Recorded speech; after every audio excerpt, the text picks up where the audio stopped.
For news updates, subscribe and share.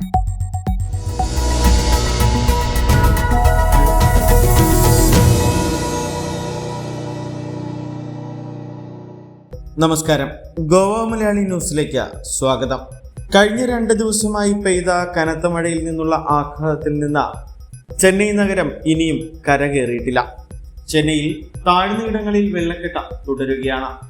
പുലർച്ചെ മുതൽ മഴയ്ക്ക് നേരിയ ശമനമുണ്ട്.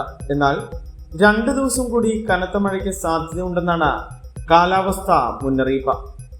200ഓളം ക്യാമ്പുകളിലായി 100 കണക്കിന് കുടുംബങ്ങളാണ് കഴിയുന്നത്.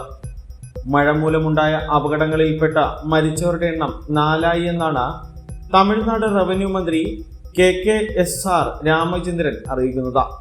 ഒരാൾക്ക് ഗുരുതരമായി പരിക്കേറ്റിട്ടുണ്ട്. പ്രധാനമന്ത്രി നരേന്ദ്രമോദി തമിഴ്നാട് മുഖ്യമന്ത്രി സ്റ്റാലിനുമായി സംസാരിച്ചു. എല്ലാ സഹായങ്ങളും പ്രധാനമന്ത്രി വാഗ്ദാനം ചെയ്തിട്ടുണ്ട്.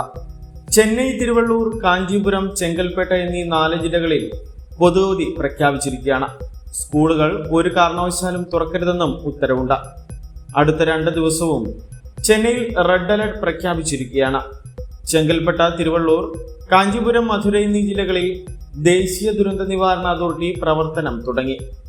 ശനിയാഴ്ച രാത്രി 8:30 മുതൽ പുലർച്ചെ 5 മണി വരെ 14 സെന്റിമീറ്റർ മഴയാണ് നഗരത്തിൽ ലഭിച്ചത്. വേളാച്ചേരി, ഗിണ്ടി, മൗണ്ട് റോഡ്, ഓമന്തുരാർ ആശുപത്രി തുടങ്ങി നിരവധിയിടങ്ങളിൽ റോഡുകളിൽ വെള്ളം കയറി.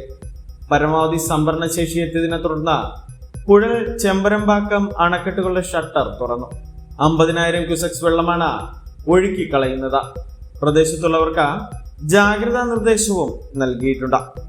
ചെന്നൈ, കരൂർ, തിരുവള്ളൂർ, പുതുക്കോട്ടൈ, ശിവഗംഗൈ, തിരുച്ചിറപ്പള്ളി, നാമക്കൽ, രാമനാഥപുരം, മധുര, വിരുദനഗർ, ഈറോഡ് എന്നീ ജില്ലകളിൽ 24 മണിക്കൂറിൽ പെയ്തത് 200 mm മഴയാണ്. ജനങ്ങളെ പുനരധിവസിപ്പിക്കാനുള്ള ഒരുക്കത്തിലാണ് ഭരണകൂടം.